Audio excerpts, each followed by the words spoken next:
Hola, hola, mi familia de las redes sociales, sean bienvenidos como cada sábado a este espacio de Aprender con Andrea.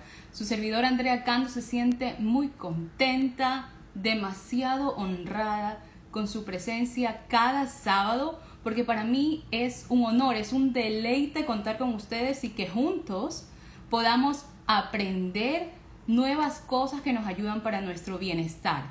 El día de hoy, como todas las semanas, tenemos un tema de suma importancia y que toca la puerta de cada uno de nuestros hogares. Saludos a las personas que se están conectando. Como les decía, toca la puerta de cada uno de nuestros hogares y es los tratamientos y las secuelas que genera el coronavirus.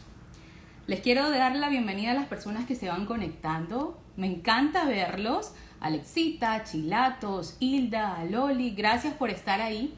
Y les quiero decir que contamos con un profesional que ha estado los últimos 5 meses de su vida batallando, luchando, dando lo mejor de sí para poder curar a las personas que han caído en garras del coronavirus. Una profesional con vasta experiencia como el doctor César Mariscal nos acompaña hoy, pero antes de traerlo a la conversación, quiero que por favor me digan de dónde me escriben, si tienen preguntas, sugerencias, saludos. Este es su espacio y en la parte de abajo, aquí Instagram, nos permite hacer los comentarios. Así que no sientan pena, escriban cualquier pregunta que tengan para el profesional. Recuerden que este es su momento. Sin más preámbulos, les voy a invitar a la conversación a nuestro querido doctor César Mariscal, clínico, internista, hospitalista, profesional de vasta trayectoria en el ámbito. Así que, si me dan un segundo, traer al doctor a la conversación. Saludos, ¿cómo están? Qué lindo verlos conectados. Mi querido doctor, bienvenido a este espacio de Aprender con Andrea. ¿Cómo se encuentra usted? ¿Me Hola escucha? Andrea, muy bien, gracias. Por favor, si me vira ¿Estamos bien así? el teléfono No, porque lo estamos viendo. mil, Perfecto. mil disculpas porque la verdad es que para este tipo de cosas tecnológicas estamos medio lentos todavía. No, Pero bueno, doctor. qué gusto verte y claro. Felicitaciones, ¿ah? Aquí vamos a decir ante todo el público que está conectado en Aprender con Andrea que esta es la primera entrevista que hace el doctor en Instagram Live. Así que mandémosle buena vibra, mi querido doctor. Buenísimo, gracias porque en realidad estoy de debut total. Saludos, estoy viendo por aquí, doctor, nos están sintonizando desde Milagro, Ecuador. Hay que recalcar, hay que recalcar, doctor, que este programa lo ven en varias ciudades a nivel mundial. Yo estoy acá en Estados Unidos, usted está en Ecuador, en Puerto Viejo, y hay gente que se conecta desde todo el mundo. Así que vamos a tener preguntas quizás de diversos rincones del universo. Mi doctor, para poder Sí. empezar, cuéntenos un poquito dentro de estos últimos 5 meses que usted ha experimentado de cara a cara con el coronavirus. ¿Nos puede decir en una palabra cómo definiría usted a esta enfermedad? Bueno, esta es una enfermedad evidentemente altamente infecciosa y contagiante, de tal manera que se convirtió en una pandemia. Esto es lo primero. Una pandemia es una afectación por una enfermedad infecciosa transmisible que se da a nivel global, ¿no? Todo el mundo está comprometido con esto, excepto la Antártica, todo el mundo está comprometido. Entonces, en realidad es eso, una enfermedad viral altamente contagiosa, altamente transmisible, que ha generado tal número de enfermos, tal número de millones de enfermos. Si bien es una enfermedad con una mortalidad baja, la mortalidad termina siendo significativa en números absolutos por el gran número de pacientes infectados que hay, ¿no? Esto es lo que diría, ¿no? En principio. Perfecto. Ahora, concerniente a nuestro tema de hoy, que es tratamientos y secuelas del virus. Tratamientos. La palabra vacuna, Uh -huh. doctor, es algo que queremos escuchar, queremos saber que ya llega, que la vamos a tener, pero siendo un poco realistas y poniendo los pies en la tierra, ¿qué tan asequible podría ser una vacuna para toda la Uh -huh. humanidad? Claro, no va a ser asequible para toda la humanidad y tampoco es necesario que sea asequible para toda la humanidad. Todas las vacunaciones siempre tienen como objetivo que se vacune un porcentaje de la comunidad significativo, como para que haya suficientes personas inmunes a esa enfermedad viral. De esto se trata. Ninguna vacuna es 100% efectivo, ¿sí? Ahora, de todas maneras, para ser preciso en los términos, una cosa es los tratamientos que sean ensayados y otra cosa es la vacuna para la prevención, que no es un tratamiento, sino una prevención de, ¿ok? Para ser un poco más preciso. Pero en todo caso, hoy mismo estaba actualizando y en la página de la Organización Mundial de la Salud hay una infinidad de vacunas probándose, ¿sí? De estas vacunas que se están probando, hay 25 por lo menos que ya están en estadios de evaluación clínica, porque otras están recién en fases preclínicas. Hay muchísimas, por lo menos 60, ¿eh? Wow. Pero 25 vacunas están ahí en la palestra investigándose, y de estas hay 4 vacunas, que son las que llegamos a conocer por los medios públicos, que están probándose ya en fase 3. O sea, se están haciendo estudios a nivel de grupos poblacionales lo suficientemente significativos en número de muestras para poder evidenciar si va a haber o no va a haber una efectividad. Esas 4 vacunas, que son las que estamos escuchando siempre, es la que viene de la conjunción de esfuerzos entre AstraZeneca y la Universidad de Oxford, es una de ellas. 2 son chinas, son una de Beijing y otra de Wuhan, y la otra vacuna es americana. Entonces, en realidad, hay 4 vacunas que están muy adelante en los estudios de investigación, en fase 3 se llama. Esa es la última fase de evaluación clínica previo a tratar de obtener una aprobación por una entidad regulatoria, ¿no? Y la verdad es que las vacunas parecerían ser prometedoras. Por supuesto que estas vacunas tienen diferentes tipos de mecanismos de acción por los cuales terminan siendo la vacuna. 3 de estas 4 que te comento son con situación de virus inactivados. Y una de ellas es con introducción de virus a través de un vector viral. Entonces, en realidad, hay modalidades distintas, que es un tema como un poquito muy profundo. Pero en todo caso, que la gente, la comunidad sepa que el desarrollo de las vacunas parece que va a ser una realidad, que es muy alentador lo que está pasando. Definitivamente, lo que están tratando de buscar es a qué antígeno del virus hay que dirigirlo, qué antígeno del virus es el que hay que poner en la vacuna para poder levantar la humanidad, para poder despertar la inmunidad. Entonces, ¿qué sucede? Básicamente el virus, a grandes rasgos, tiene una nucleoproteína que es como un centro y tiene espigas de superficie, que son los dominios principales. Y los anticuerpos dirigidos contra esto, contra esta virus, básicamente contra la espiga de la superficie, así se llama, se están obteniendo buenos resultados. El diseño de la vacuna que está más adelantada se hizo en un grupo significativo de personas con dosis crecientes, ¿sí? Esto es 3 dosis distintas de vacuna para ver cuál era la capacidad de respuesta en cantidad de anticuerpos y en cantidad de anticuerpos que fueran neutralizantes. Y las cosas parecen ser prometedoras. Una vez que la vacuna esté en el mercado y esté accesible a la humanidad, porque ya esté aprobada por entidades regulatorias, se vacunará gran parte de la población y está pensándose a quién se vacuna primero, al personal de salud, a los niños para armar una barrera. Eso es un tema por definir todavía a nivel de salud pública en el mundo, ¿no? Pero por ahora las cosas por lo menos parecen alentadoras con el tema de la vacuna. Esta es la realidad. Y vuelvo a decir, hay muchísimas en investigación, hay 25 que ya están en fases clínicas, 1 y 2 o 3, y de estas hay 4, que son las que estamos escuchando todos los días en la televisión y lo demás, que son las que están más avanzadas en sus estudios, que tienen básicamente este mecanismo que digo, de generar inmunidad a través de virus inactivados o a través de introducir la partícula antigénica en otro vector viral, ¿ya? Y las cosas parecerían ir más o menos bien. Doctor, hay una vacuna en particular que es la de Oxford, que se ha dicho que podría causar una doble inmunidad. En palabras sencillas, ¿qué significa esto? Es decir, la inmunidad de manera natural, cuando uno tiene una exposición, como en este caso el virus del SARS-CoV-2, que es lo que estamos tratando, la inmunidad se libera o se da, más bien dicho, por 2 sistemas inmunológicos del cuerpo. El uno, que es el único que medimos, que son las inmunoglobulinas G y M, está dada por la inmunidad humoral, se llama, que está mediada por linfocitos B, que son un tipo de células de los glóbulos blancos, los linfocitos, que tienen ciertas características de diferenciación que las hacen ser linfocitos B y que vienen de los plasmocitos, que es una célula precursora de él, y que están destinadas a producir anticuerpos. Esto siempre, y en condiciones normales, y ante la presencia de enfermedades virales, bacterianas, lo que fuera. Pero de otro lado está una inmunidad mediada no por linfocitos B y por anticuerpos, lo que llamamos, acabamos de decir que es una inmunidad humoral, sino que hay una inmunidad celular con células que se llaman linfocitos T, que son células de recuerdo, de las cuales básicamente las que más participan en temas de inmunidad son los llamados CD4 o CD8. Entonces, ¿qué es lo que está pasando?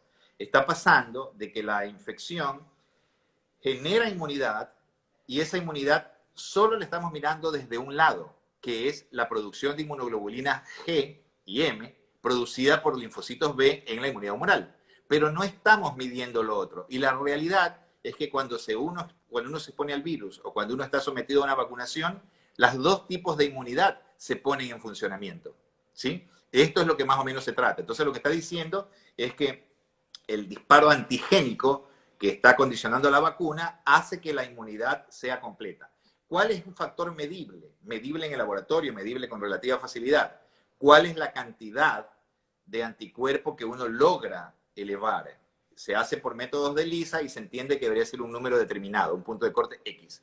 Y eso es importante porque en realidad la cantidad que uno logra conseguir de inmunoglobulina G, en el caso vacunas, parecería de alguna manera tener que ver con efectividad, ¿sí? Es interesante, de paso, recordar, bueno, nada, eso básicamente. Dale, perdóname. No, ¿cómo no? Son cosas...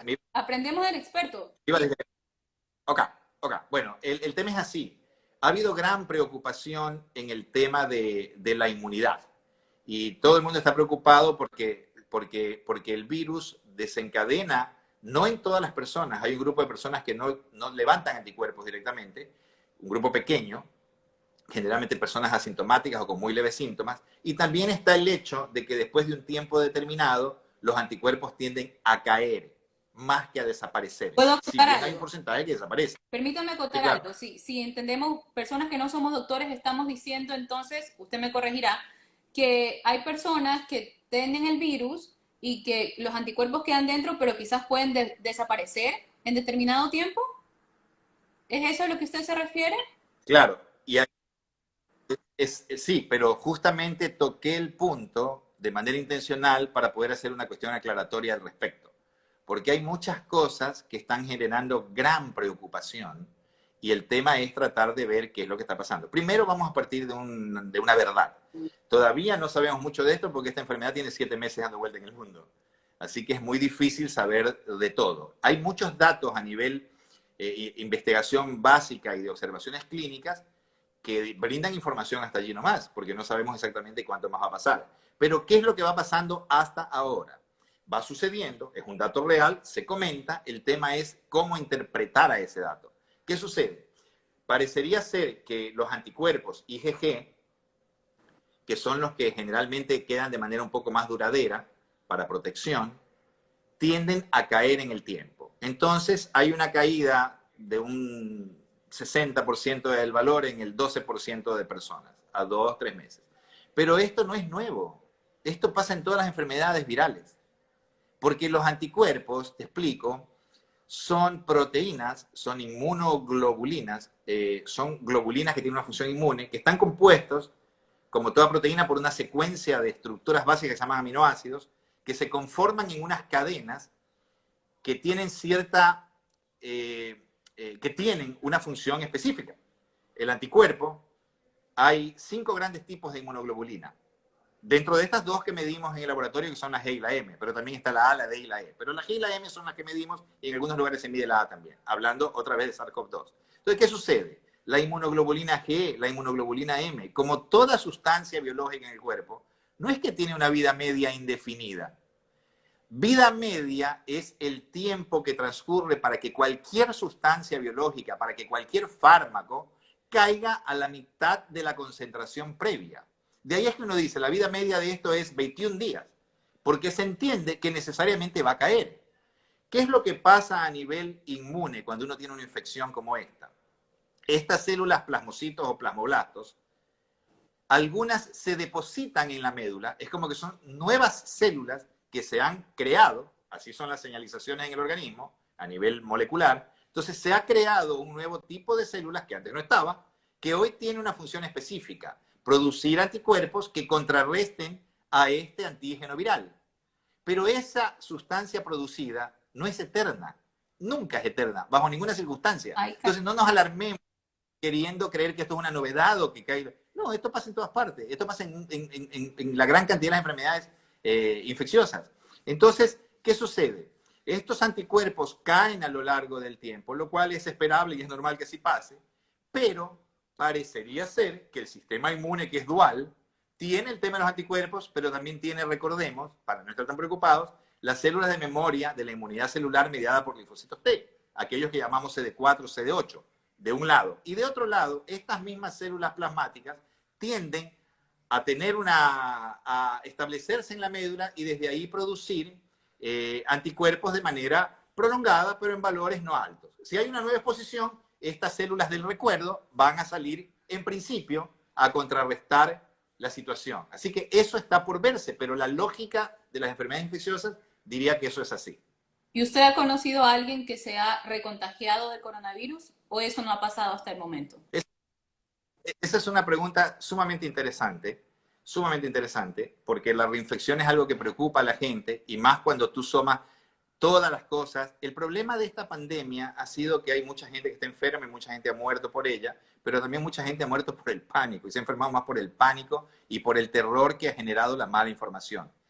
Es impresionante la cantidad de cosas que uno ha llegado a leer a través de las redes, ¿no es verdad? Es impresionante, creo que es una cosa de locos. Entonces, ¿qué sucede? Reinfección es un tema que en realidad no se sabe si existe o no. Datos contundentes de que existan no hay. Y voy a tratar de irme un poquito de largo aquí porque en realidad es un tema que se no. Entonces, ¿qué pasa?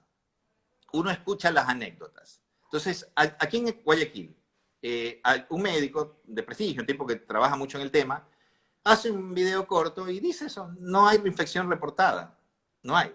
Entonces, inmediatamente viene un audio de un jefe de laboratorio de un hospital público de acá y dice, mire doctor, nosotros tenemos 3 de nuestros compañeros que tuvieron una enfermedad leve, definidamente por SARS, y luego se enfermaron de manera más severa. Anécdota. Entonces el tema es interpretar qué es lo que realmente está pasando, ¿sí? Te quiero contar. Uno trata de buscar elementos para poder luego charlar en todas partes. Entonces yo me senté en Google, no en un sitio médico, en Google, y si tú le pones, ¿hay alguna evidencia real de que haya reinfección?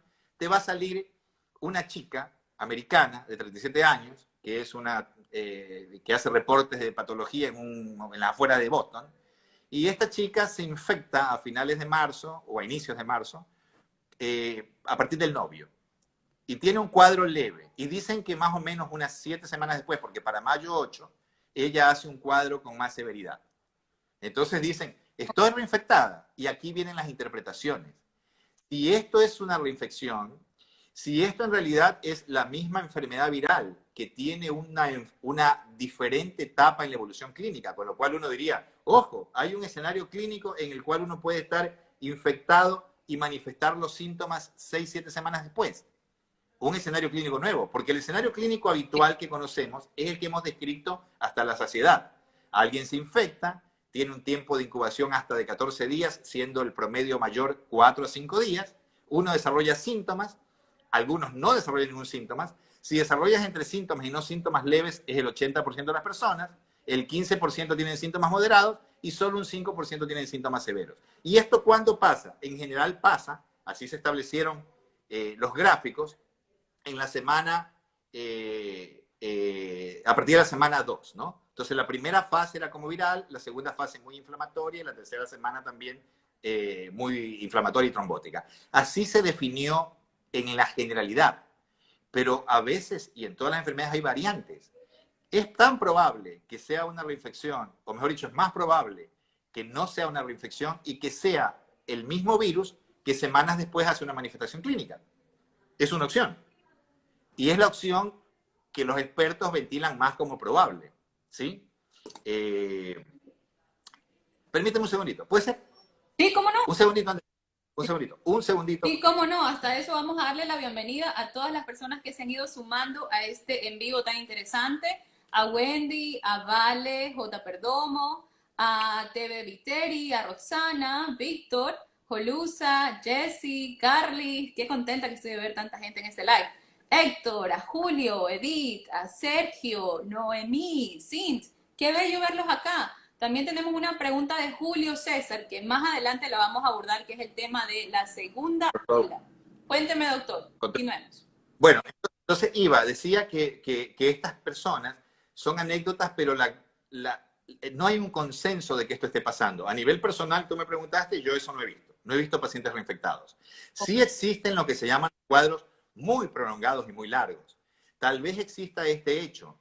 De hecho, una de las hipótesis que se plantea es que el virus se distribuye, se disemina, ¿no verdad?, en la primera fase, cuando tienes la invasión viral, y que luego hace una expresión clínica. Entonces, son todas posibilidades. ¿Qué es lo que sí se supo siempre? Dos datos que venimos hablando desde el principio. Uno experimental. ¿Estamos bien? No, sí, digo, escuchar con atención a nuestra familia de Instagram. Tengo atención han habido dos datos que venimos hablando desde el principio. El uno es a nivel experimental en animales, un tipo de animales, unos macacos resus, unos monos. Entonces, estos animales fueron infectados, ¿sí? ¿Qué les hicieron a estos animales? Eran 9 animales, entre 3 y 12 años de edad. Los infectaban a través con 1 mililitro de concentrado viral nasal y traqueal, ¿ya?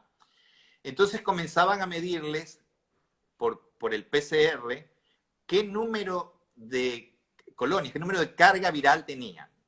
Y se ve que en el día 1, día 2, suben las cargas virales. O sea, el virus es de altísima replicación en los primeros días, siempre supimos eso.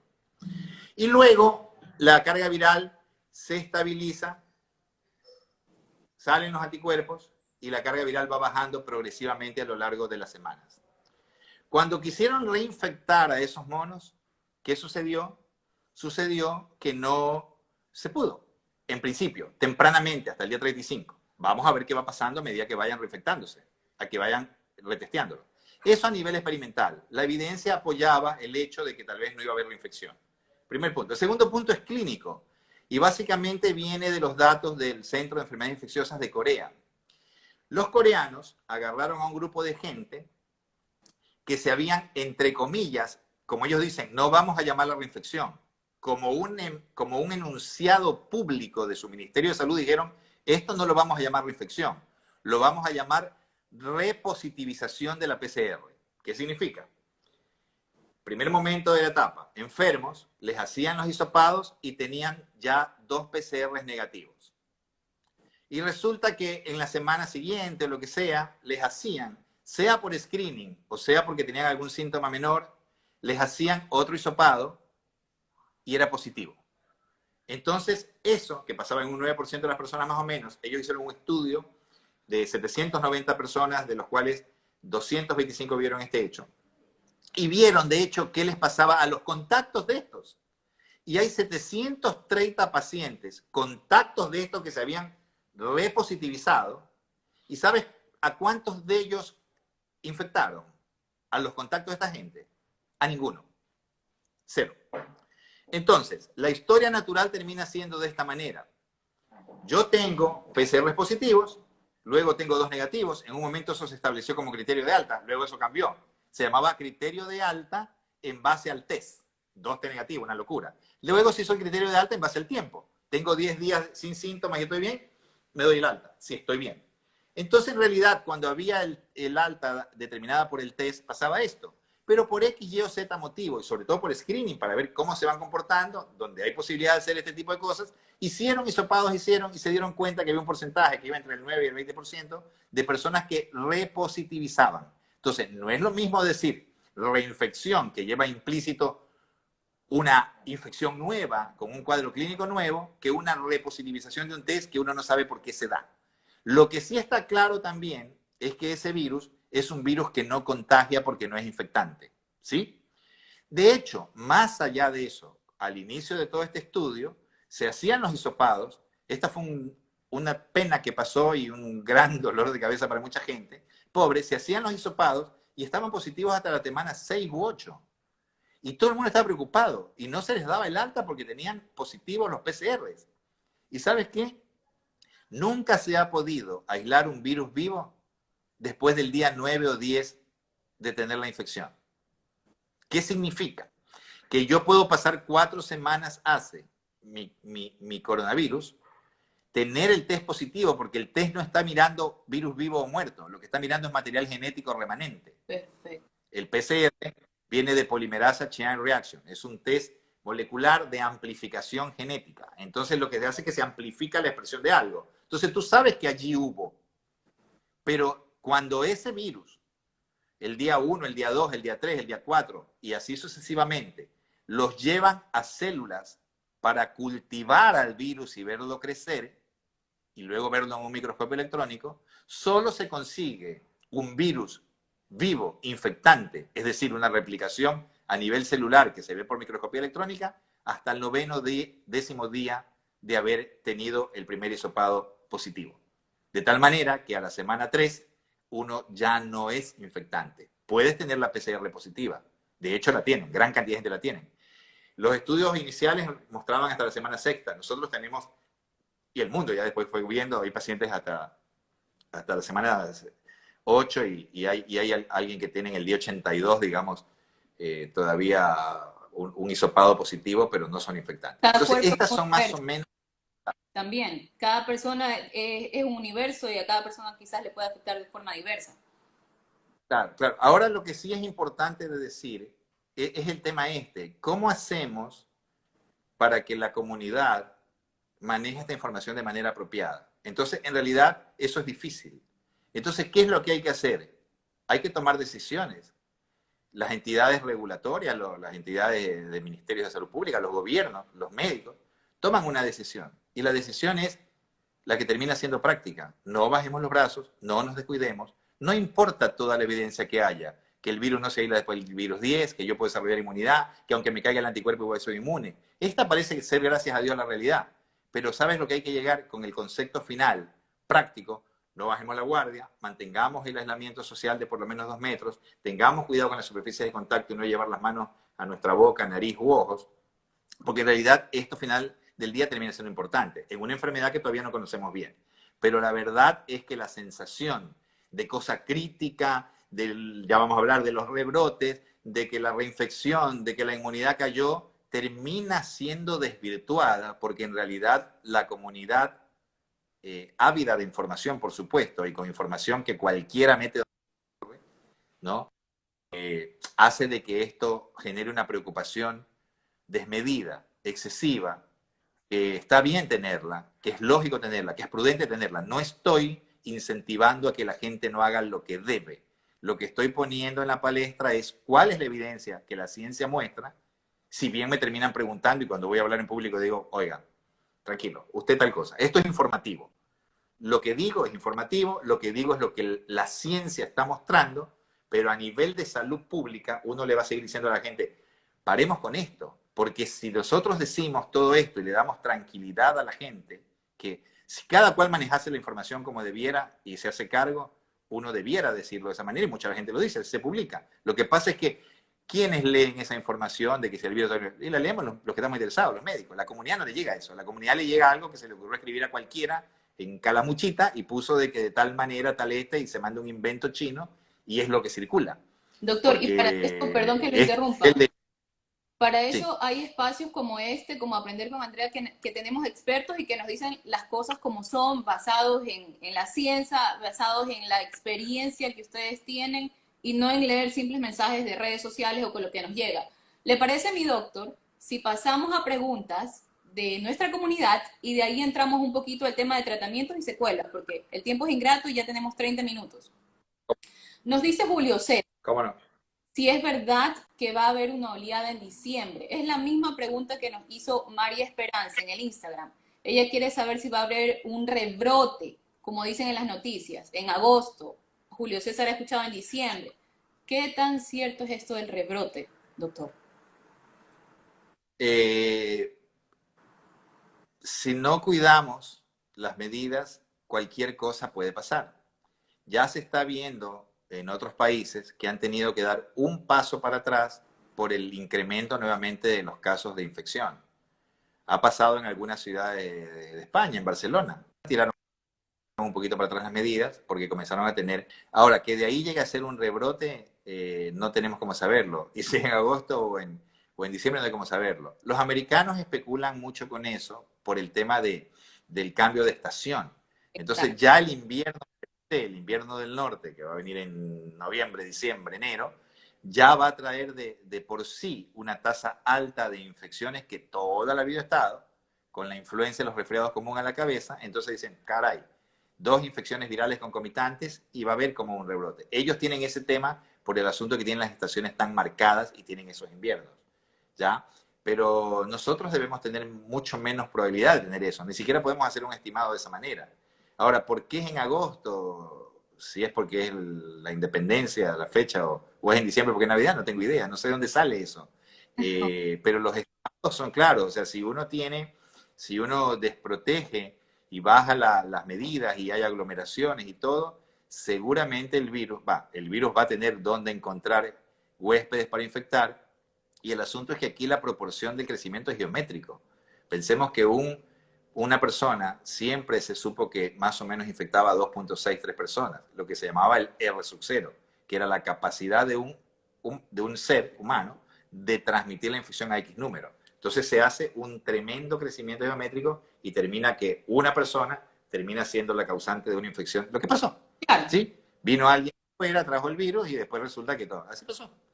Entonces, si va a haber un rebrote o no, es alguien que nadie puede contestar a cabalidad y no hay forma de decirlo. Ojalá que no. Así que lo que tenemos que hacer nosotros para eso, sabiendo que puede existir, no digo que vaya a existir, sabiendo que es una posibilidad, es cuidarnos.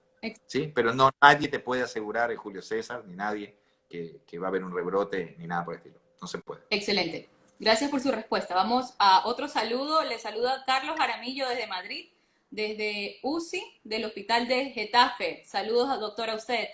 Le saluda también Diego Mosquera y tiene una pregunta. Dice, mientras sale una vacuna, ¿cuál sería el tratamiento más efectivo si nos contagiamos?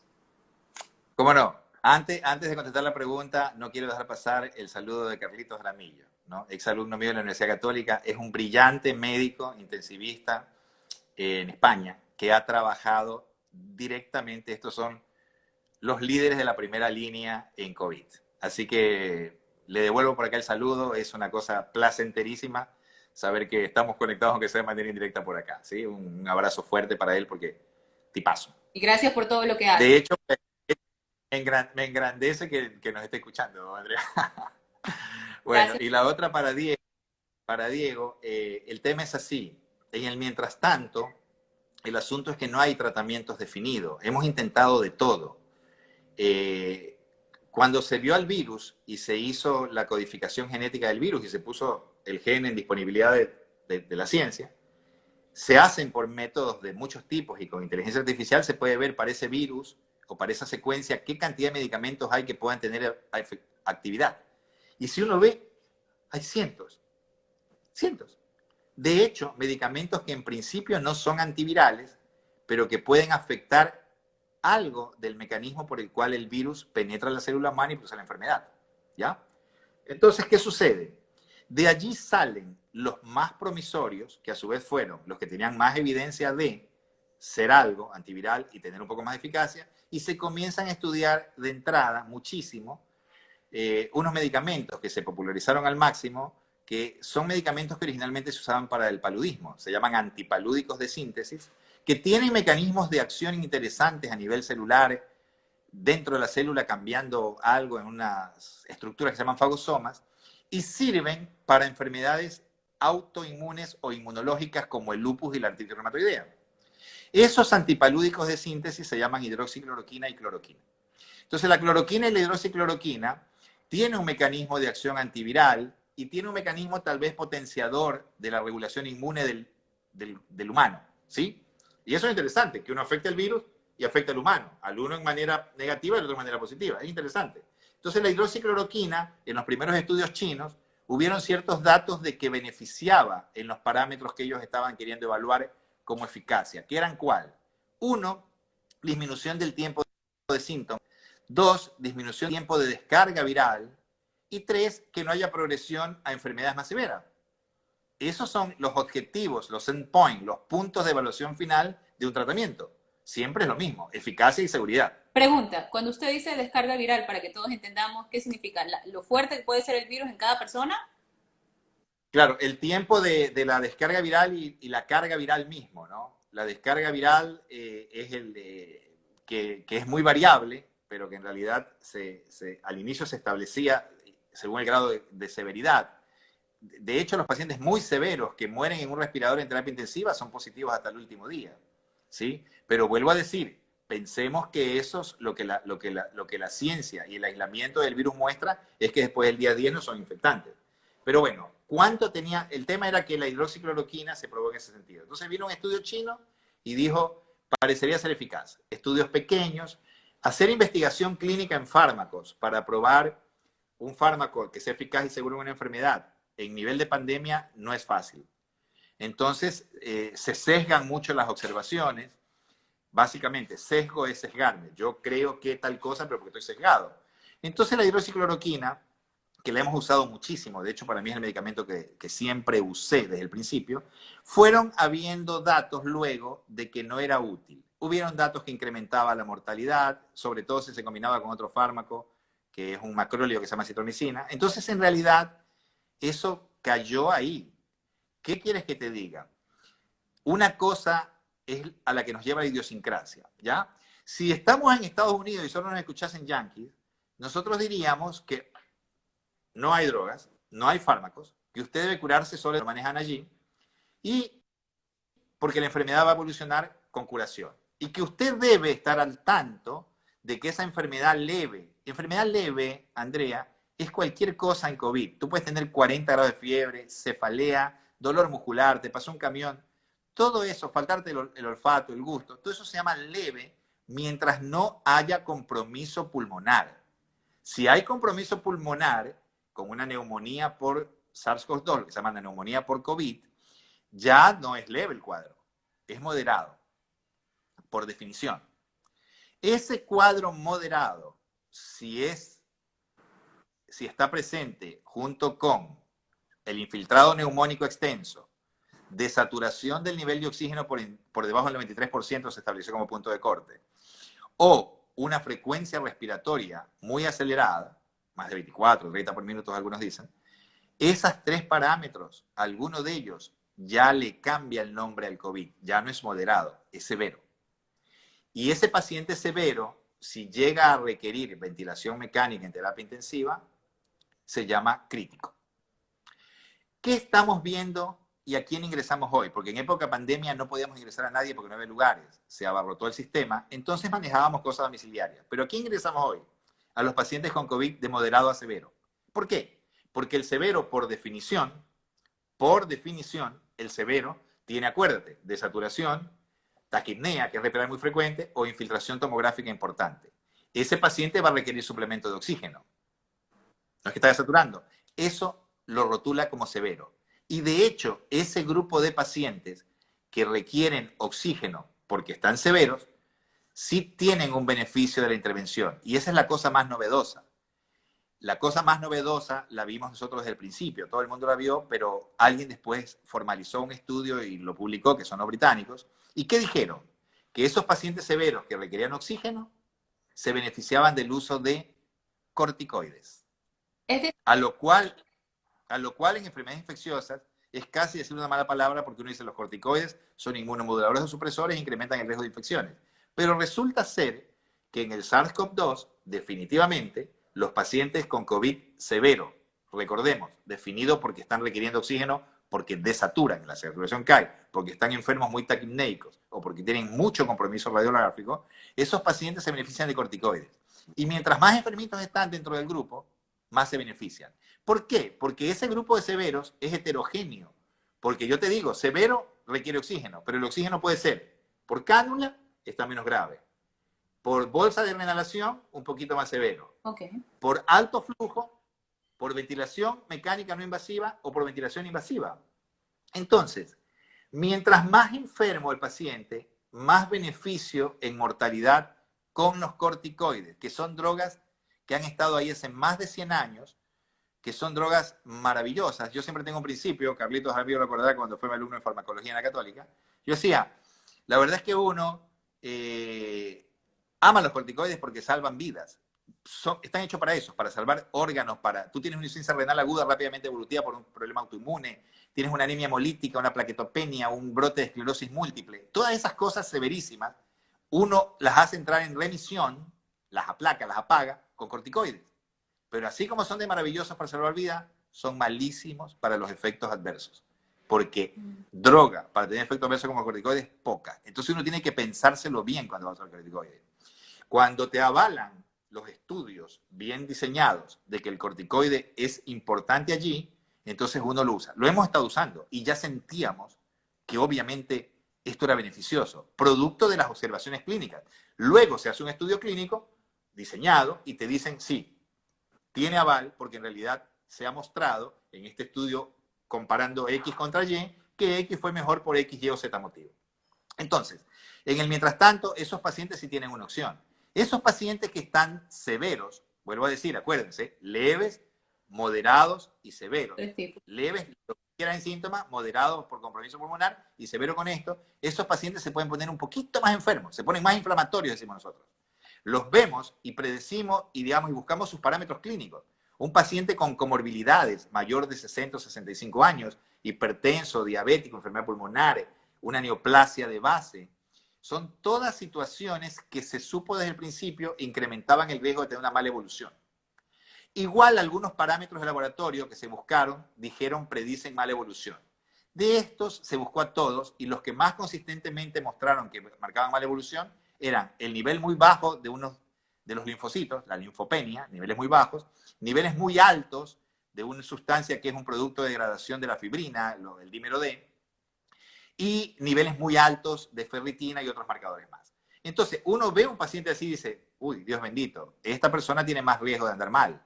Y resulta que a veces esos pacientes andan peor y se ponen muy inflamados. Cuando los pacientes se ponen muy inflamados y hacen un cuadro de lesión pulmonar que ya no te alcanza ninguna forma de ventilarlos, por más de que le pongas 100% de oxígeno a las máquinas, tienen un cuadro que se llama distrés respiratorio, con un pulmón que se pone rígido, y comienzan a tener compromiso hemodinámico, hipotensión o shock, esos pacientes están haciendo muy probablemente un cuadro de una liberación excesiva de unas sustancias en el cuerpo que se llaman citoquinas, y a ese cuadro se lo llama tormenta de citoquinas. La tormenta de citoquinas es la expresión más severa en el COVID que genera cuadros de mayor inflamación, de mayor insuficiencia respiratoria y de compromiso hemodinámico y muchas cosas más. Entonces, para eso también hay una intervención médica, que son los anticuerpos anticitoquinas, anticuerpos monoclonales que se pusieron muy en boga, básicamente contra una interleuquina que se llama 6, que es el que más usamos aquí, tocilizumab. Si bien hay un montón, hay contra la interleuquina 1, uno que se llama anakinra, que no hemos usado en lo personal, hay uno contra sustancias JAK, que se llama baricitinib. Entonces, hay un montón de cosas para esos pacientes de severos a críticos, básicamente pasan por el tema del uso de corticoides, que modifica mortalidad, por el uso de los anticuerpos monoclonales, por el uso del plasma de los pacientes convalecientes, que también tiene utilidad para pacientes severos o críticos, estoy hablando. Para los leves, deberían curarse solo sin intervenciones. Para los leves, no se consiguió mayor cosa. ¿Qué dicen los estudios americanos más que otra cosa? Dicen que para los pacientes que se hospitalizan, que están de moderados a severos, ellos antes de mandarse con corticoides, de hecho recomiendan una droga que ha ganado una popularidad enorme en los Estados Unidos, que es el Remdesivir. Exacto. En un esquema de 10 días de Remdesivir, que a nosotros no podemos acceder. ¿Cuánto de esto, el estudio original con Remdesivir sí mejoró algunos parámetros que tenían que ver con no progresión de enfermedad y con el hecho de salir de modalidades de tratamiento complejos, como son la ventilación invasiva, y más allá que eso, una forma de tratamiento para el paciente que ya el ventilador no te alcanza para ventilarlo, que se llama circulación de membrana extracorpórea, el ECMO. O sea, son cosas muy complejas, pero en todo caso, ¿qué quiero decir? Posibilidad para Diego, posibilidad de tratamiento en el mientras tanto de la vacuna, lastimosamente no muchas. Para los pacientes que se ponen de moderado a severos, sí, consideran el Remdesivir en los Estados Unidos, en el resto del mundo consideran los corticoides, los anticuerpos monoclonales y el plasma de los pacientes convalecientes, que es una realidad. Toda la primera etapa de los pacientes sintomáticos leves, por más que tengan 40 grados, mientras no tengan compromiso pulmonar, se llaman leves, fueron marcados por cloroquina y hidroxicloroquina, acitromicina sola, que generó una confusión enorme, ivermectina, nitazoxanida, un medicamento antiparasitario para Yardia que se llamaba Colufase. Entonces, muchísimos productos que se trataron de probar y en realidad hasta ahora ninguno de ellos ha mostrado homogénea y consistentemente que sean útiles, porque hay grupos que han mostrado utilidad y grupos que no han mostrado utilidad en lo absoluto. Doctor, si me permite hacer una aclaración para todos, estamos ya al borde casi del tiempo, tenemos 15 minutos, de verdad que yo creo que vamos a tener una conversación, una segunda conversación con usted, porque hay muchas preguntas. Me encanta ver a la gente tan conectada, pero créanme que quisiera extender el tiempo, así que vamos a invitar oficialmente al doctor César Mariscal para una segunda intervención. Quiero darle un poquito de espacio a las secuelas antes de que se nos acabe el tiempo, doctor. Nos pregunta Adrianita, ¿qué secuelas podría tener una persona asintomática? Voy a ampliar un poco yo la pregunta. ¿Cuáles son las secuelas comunes que puede dejar el coronavirus si es que hubiera secuelas comunes, doctor? Sí que las hay muchas y lastimosamente para mucha gente. Hasta el 80% de las personas tienen síntomas prolongados de algún tipo.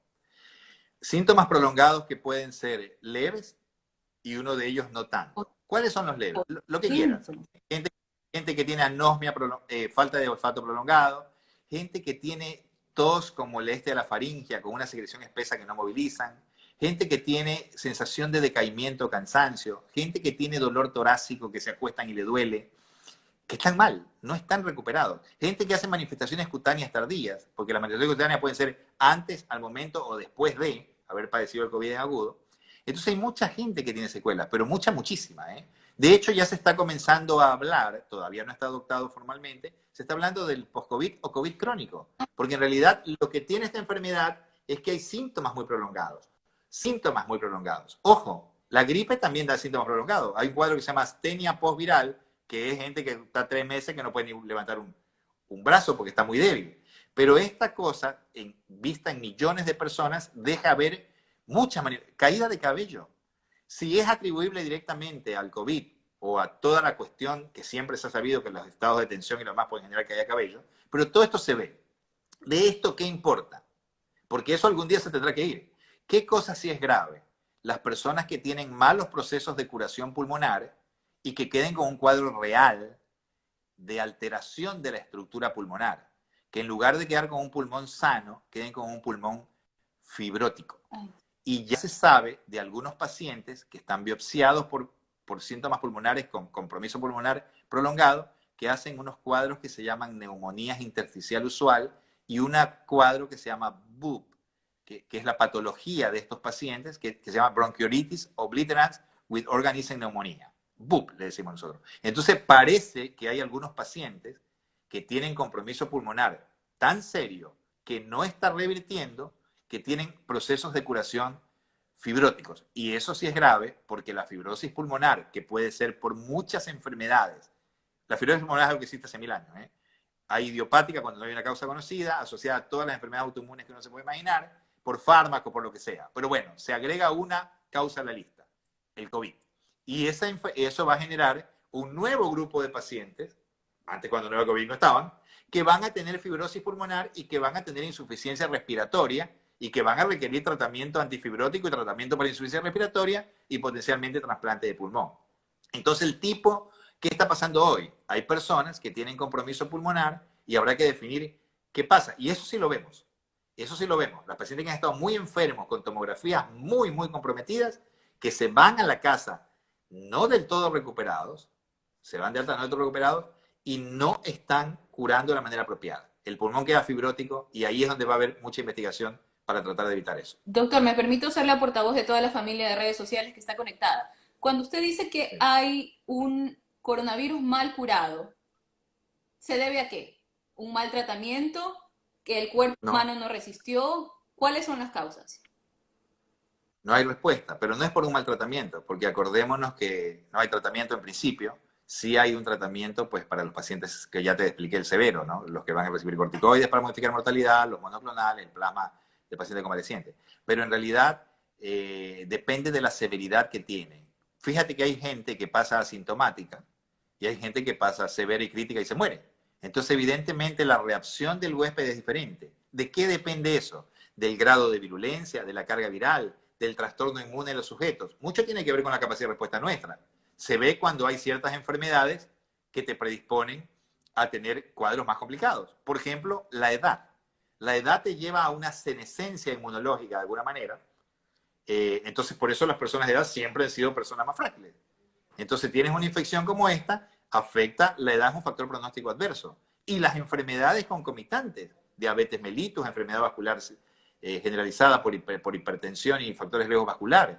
Entonces, insuficiencia renal, problemas de cáncer. Entonces, definitivamente tiene que ver con la virulencia del germen y con la capacidad de respuesta del sujeto, porque esto es una combinación de ambos, ¿sí? Entonces, los procesos de reparación y curación, toda la vida, voy a poner un ejemplo claro, a ti te hacen una cirugía y tú haces una linda cicatriz, a veces no, a veces haces hipertrófica o queloide.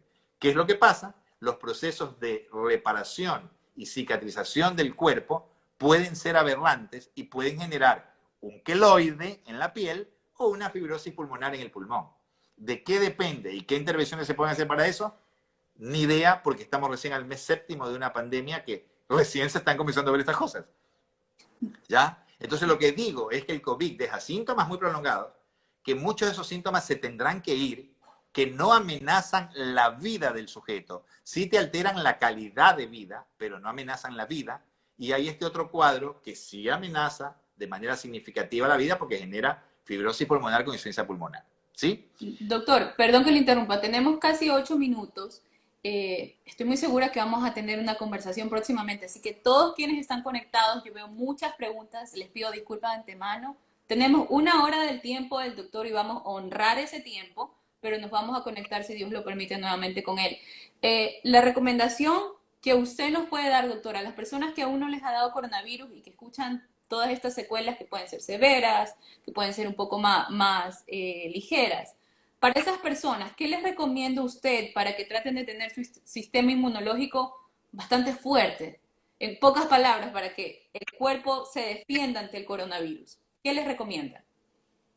Claro, claro. Bueno, algo muy importante es la nutrición y la actividad física. A propósito, la obesidad es un factor de riesgo pronóstico adverso horrendo en coronavirus. Las personas, no hay gordo sano, ¿eh? Eso que yo tengo el colesterol bien y el azúcar bien, no existe la obesidad sana. Entonces, el obeso ya de por sí es inflamatorio, ¿eh? La obesidad es un tema, ¿no?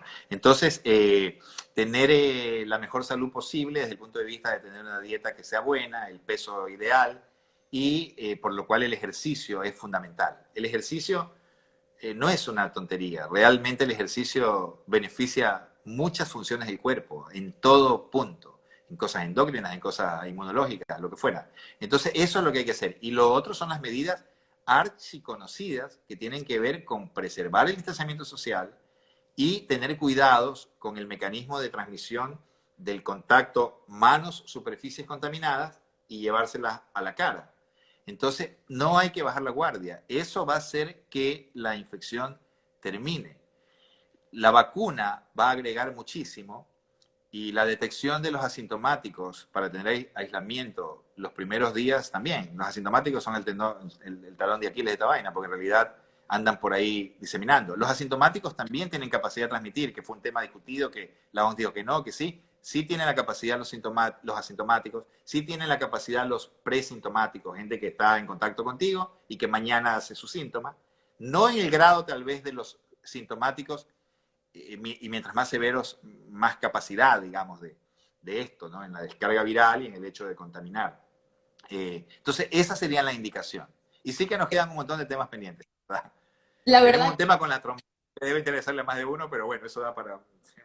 la verdad que sí. Y a Lucy y a Julio César que preguntaba si el virus está en el ambiente, si son confiables las pruebas rápidas, los invito a que entren a @AndreaCandoTV. Hablamos del coronavirus hace 2 semanas también y topamos esos temas. Hoy estamos hablando específicamente de tratamientos y secuelas y vamos a invitar al doctor César Mariscal nuevamente. Doctor, le agradezco de una forma inmesurable su tiempo porque yo sé que usted vive en el hospital. Antes de irnos, yo quiero que me cuente cómo se cuida usted. ¿No ha tenido miedo usted de contagiarse? Eh, prudencia, ni miedo ni temor, ¿no? Porque queriendo seguir una vida cristiana diría que solo existe el temor a Dios, ¿no? Y uno tiene que agarrar y y nada, no debemos tener un virus. Pero sí hay que ser prudente. Entonces, claro, yo estoy expuesto. Yo veo pacientes hospitalizados con COVID y tomo todos los recaudos. Y luego vengo a mi consultorio y tomo todos los recaudos. Entonces ya organicé una manera. Yo soy un internista, un clínico, un tipo que vive el pensamiento, que habitualmente anda de corbata y zapatos de vestir, y hoy día ya no más. Entonces andas con el mandil de cirugía abajo, mucho descartable, y así. Entonces la practicidad, todo el tiempo con un gorro, todo el tiempo con una máscara, y cuando voy a ver pacientes enfermos, me pongo una segunda línea. Un gorro encima, una máscara encima y una bata encima descartable. Entonces, y 2 pares de guantes. Entonces, la idea es tener como 2 capas para nosotros los médicos. 2 capas. Una capa que entró en contacto con la cosa ambiental y lo demás, que la eliminas. La eliminas. ¿Sí? Eliminas. Okay. Y tener mucho cuidado. Entonces, también da sensación mucho de seguridad, más allá de las máscaras que usamos nosotros de alta eficiencia, las N95 y lo demás, la pantalla, ¿no? Porque cuando yo examino pacientes todos los días, entonces cuando uno oculta a un paciente y le pide que respire y lo estás ocultando cara a cara, de frente, si bien conservas tu distancia, la pantalla crea una sensación buena de seguridad y es eficaz. Pero así es como nos vestimos, digamos. Perfecto. Gracias por compartirlo con nosotros. Así sabemos también usted cómo se cuida y también nos damos cuenta que los profesionales toman sus medidas de precaución. Así que nosotros que estamos en la casa, que no tenemos tantos problemas, que no andamos lidiando con tantos pacientes de coronavirus, pongamos nuestro granito de arena y tratemos de estar lejos de los demás, lavarnos las manos, en fin, todas las medidas que ya las tenemos grabadas como lección. Doctor, antes de irnos, en Aprender con Andrea tenemos una tradición que es le brindamos nuestra mejor sonrisa a la familia de redes sociales. Esa sonrisa está perfecta. Ellos nos toman una foto y nos dicen qué es lo que más les gustó del programa. Así que su sonrisa de sábado, doctora, a la 1, a las 2 y a las 3. Buenísimo. Listo. Eso me parece muy bien. Lo que más les va a gustar de sábado eres tú, pues, Andreita. Ay, caramba, no, yo estoy honrada de verlos a todos ustedes y la verdad es que esta entrevista, aquí soy un poquito infidente, familia de redes sociales.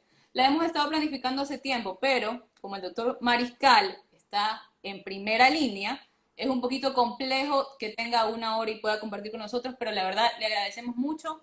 Yo les agradezco a ustedes por estar conectados. Compartan la entrevista por WhatsApp, por Instagram. Este es su espacio y los espero la próxima semana y vamos a hablar del regreso a clases en tiempo de pandemia. Doctor, un abrazo grande. Cuídese mucho. Un abrazo, saludos para todos y muchísimas gracias por la atención prestada. Muchísimas gracias. Gracias a usted. Un abrazo. Que tengan un lindo sábado. Se los quiere. Chao, chao. Chao, chao.